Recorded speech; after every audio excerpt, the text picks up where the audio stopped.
Okay, let's dive into this. Welcome to This Explainer. Today, we are completely demystifying the startup process. We're going to look at exactly how you can launch a profitable, highly scalable business in 2026, and get this, without needing massive amounts of capital to do it. Let's just tackle the elephant in the room right away. It's the big question that holds so many of us back from actually taking the leap. Can you really start a business with $5,000? There is this persistent, widely believed myth out there that aspiring entrepreneurs need like tens of thousands of dollars or some wealthy angel investor swooping in just to get off the ground. But honestly, looking at the data and the current business landscape, that is simply not true. You absolutely do not need 50 grand or a fancy venture capital firm to build something that generates serious, real-world revenue.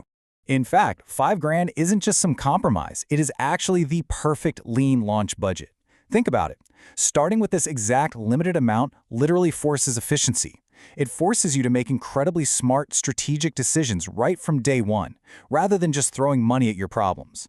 It's enough cash to buy professional-grade equipment or build a really solid digital infrastructure, but it's small enough that you keep your personal financial risk remarkably low.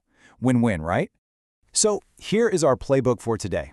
We're going to start by breaking down the 5K startup myth, explore digital and creative businesses, and then look at local service-based businesses. After that, we'll tackle the e-commerce dilemma, talk about bootstrapping your budget, and finally, wrap the whole thing up with planning and legal setup. Part 1. The 5K Startup Myth, Rethinking Capital. Now, what's really interesting about this data breakdown from StartCosts is how it recommends actually allocating that $5,000 budget. Notice that it heavily prioritizes equipment, taking up 20 to 50% of the budget, and working capital, which is essentially your emergency cash buffer, sitting at 20 to 40%. Meanwhile, things like business registration are surprisingly cheap, coming in at just 2 to 10%. The real secret here, it's not about blowing your entire budget on flashy marketing. It's about making sure you have the physical or digital tools to actually deliver the work and the cash on hand to survive those crucial first few months. Part 2. Digital and creative businesses. Low overhead models.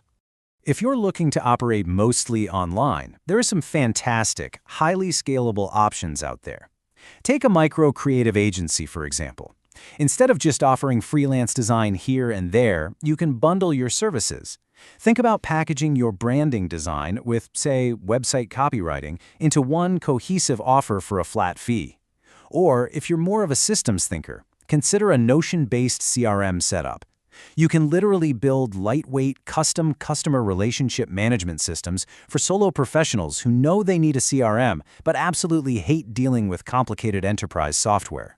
What's absolutely brilliant here is the incredibly fast path to profitability. Offering a digital productized service like an automation tune-up using no-code tools or a custom CRM build can easily yield $249 to $499 per single project.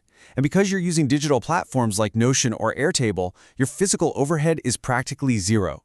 You are monetizing your knowledge and your systems, which means it's almost pure profit margin once your basic software subscriptions are covered. Part 3. Local service-based businesses. Hands-on, physical work. Now think about the high contrast here when it comes to risk. Instead of going into massive, crippling debt to open a $200,000 brick-and-mortar restaurant, you can test your culinary concept with a $3,000 to $5,000 used mobile food cart or trailer. Or consider commercial pressure washing. With professional-grade equipment, you're basically selling visually dramatic results. You can literally just use simple before and after photos of a dirty, grime-covered driveway transformed into a spotless one to sell your services directly on local social media groups. People eat that stuff up. And the economics on these local physical services, they're stunning.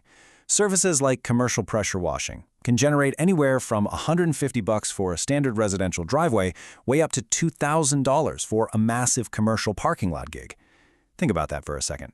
That means a single commercial job could potentially pay back your entire initial equipment investment over just one weekend. It is, without a doubt, one of the absolute fastest ways to see a total return on your 5 grand. Part 4. The e-commerce dilemma.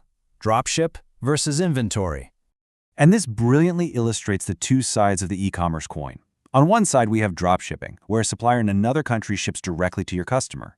It's incredibly low risk with virtually zero upfront inventory costs. But your profit margins are super tight, usually just 10 to 20%, and shipping takes weeks, which really hurts the customer experience. On the flip side, holding your own inventory gives you massive 40 to 60% margins and allows for lightning-fast shipping. The catch? It requires risky upfront capital. So the smartest play? A hybrid approach. Use drop shipping to test the waters and see which products actually sell, and then use your budget to buy those proven bestsellers for your own local inventory. Part 5. Bootstrapping your budget. How to stretch every single dollar. You know, the term bootstrapping actually comes from a 19th century phrase about pulling yourself up by your bootstraps. Today in the startup world, it means financing your business through creative cost-cutting rather than begging for outside funding. And getting this mindset right is absolutely vital. Why? Because according to data from Scotiabank, a staggering 49% of new businesses fail within their first 5 years. And the main reason isn't a bad product. Often, it's simply because they run out of cash. We want to make sure you protect your capital so you do not become a statistic. So, let's talk rapid-fire survival tactics to protect that cash flow. First up, delay your personal draw. Keep your day job and start part-time so you don't need your new business to pay your rent in month 1. Second, buy used equipment. Always check places like Facebook Marketplace. A used commercial vacuum or power washer cleans exactly as well as a brand new one, but it costs half the price. Finally, cross-promote with your peers. If you're starting a painting business, partner with the local landscaper to hand out each other's flyers. It literally costs nothing and immediately doubles your marketing reach. Part 6. Planning and legal setup. Securing your foundation. So, the crucial point is really understanding your legal structure. And you generally have 2 main paths here. A sole proprietorship is entirely free, fast, and super easy to set up. But there is no legal distinction between you and the business, meaning you carry full personal liability if something goes wrong. Yikes. Alternatively, setting up a company or LLC provides a protective legal shield that separates your personal assets, like your home or car, from your business liabilities. Yes, it involves slightly higher administrative costs and some paperwork, but it offers absolutely vital protection, especially for businesses where you are physically working on a client's property. Now, alongside your legal setup, you're going to need a business plan. Okay, hold on, don't let that intimidate you. It's not just tedious paperwork for a bank manager. It is a highly actionable roadmap for you. At a bare minimum, you need an executive summary of what your goal actually is, a marketing and SWOT analysis to understand your strengths, weaknesses, opportunities, and threats compared to competitors, and a financial plan that outlines your break-even point. This simple document ensures your idea has actual, real-world economic viability before you spend a single dime. Let's move to the timeline and see how this builds into a concrete day-by-day action plan. The sources lay out an aggressive but completely doable 4-week sprint. Week 1 is all about finalizing your offer, getting the business registered, and buying a domain name. In Week 2, you set up your basic systems and start doing direct outreach to 10 potential clients. By Week 3, you're out there delivering your first pilot project and collecting valuable testimonials. And finally, Week 4 is the big one, a full productized launch, setting up automated intake and payments. In exactly 1 month, you can go from a scribble on a napkin to a fully functional, cash-generating machine. We've looked at the data, the specific budgets, the business models, and the clever bootstrapping strategies. That massive financial barrier to entry you probably thought was there. It's been thoroughly demystified. You now have the exact playbook. So, I'm going to leave you with this final, provocative challenge. Which business will you launch tomorrow?